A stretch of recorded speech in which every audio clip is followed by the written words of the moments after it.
பாளைய பகுதியில் பல்வேறான தொழில்கள் செய்து வாழ்கின்ற தமிழர்களுக்கும் நாம் தமிழர் கட்சியில் புரட்சி படையில் இணைந்து உள்ள புரட்சியாளர்கள் அனைவருக்கும், ஆட்டோ ஓட்டுநர்களுக்கும், அனைத்து வர்த்தக நண்பர்களுக்கும் எனது பணிவான துணிவான எழுச்சி உரையை ஆட்டிக்கொண்டார். நான் வருவதற்கு முன்னாலேயே பிரவீன் அவர்கள் நிறைய பேசிட்டார். நான் பேசணும்னு நினைச்சதை பூராமே பேசிட்டார். அப்படின்னா நான் மேடை விட்டுலாம் இறங்கி போறதுக்கு வழி இல்லை. நிறையாவும் நம்ம பார்த்துருக்குறோம், அனுபவிச்சிருக்கிறோம். இதை பேசிட்டாரு, அதவே பேசுறதுனா இவங்களுக்கு பேச தெரியலன்றுவாங்க. நிறைய இருக்கு. திமுக அதிமுக ஒரு காலத்துல ஓரணியா திரண்டு நாம் தமிழர் கட்சியை எதிர்த்து போராடக்கூடிய ஒரு சூழ்நிலை. என்னென்ன மாதிரியான மக்களை ஏமாற்று வேலை செய்கிறார்களோ அதை போல காங்கிரஸ் கட்சி செய்யும். அதை வேடிக்கை பார்த்து கொண்டிருக்கின்ற எதிர்கட்சியாக இருக்கின்ற பிஜேபி செய்யும். எதிர்கட்சி வேடிக்கை பார்த்து கொண்டிருக்கும், பதில் கேட்காது, எதிர்கட்சியா செயல்படாது. காரணம் என்னவென்றால் 5 வருஷத்துக்கு பின்னால் நாம வருவோம், நாம செய்யக்கூடிய ஊழலை அவங்க சொல்லுவார்கள்.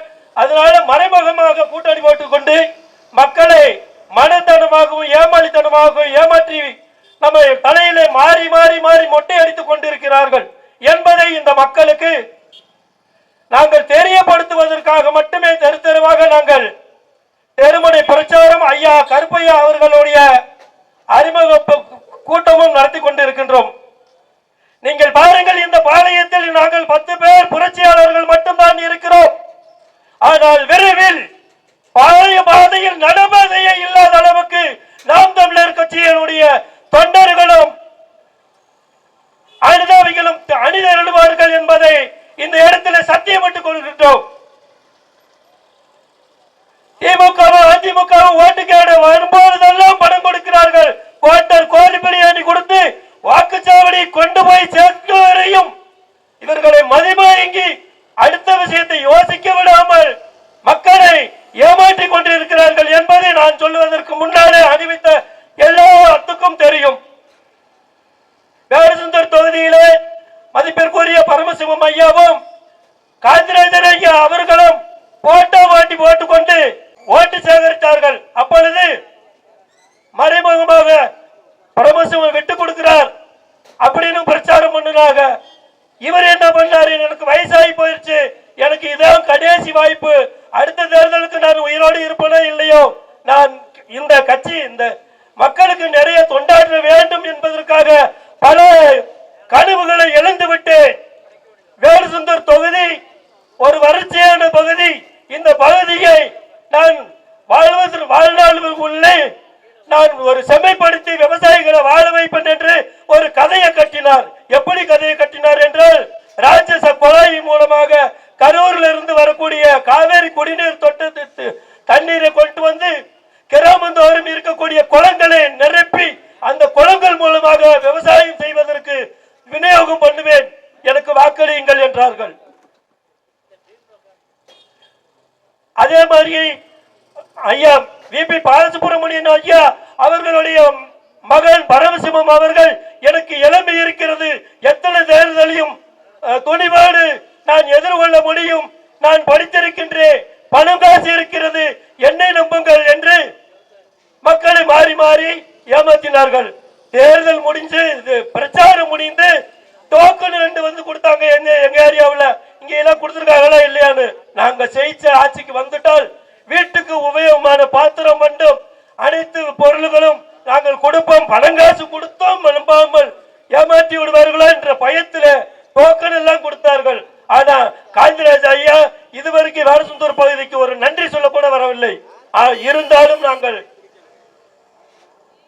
இந்த அநீதியை தவிர்க்க வேண்டும். மக்கள் ஏமாற்றி வாழ விடாமல் மதிக்கிறார்களை இதை மாற்ற வேண்டும் என்பதற்காகத்தான் எளிமையான வேட்பாளர்களும் எளிமையான புரட்சியாளர்களும் உங்கள் முன்னாலே நாங்கள் எங்களுக்கு தெரிந்த இவர்கள் செய்கின்ற ஊழல்களையும் மக்கள் விரோத செயல்களையும் எடுத்து கூறி ஐயா கருப்பையா அவர்களுக்கு வாக்கு கேட்கின்றோம்.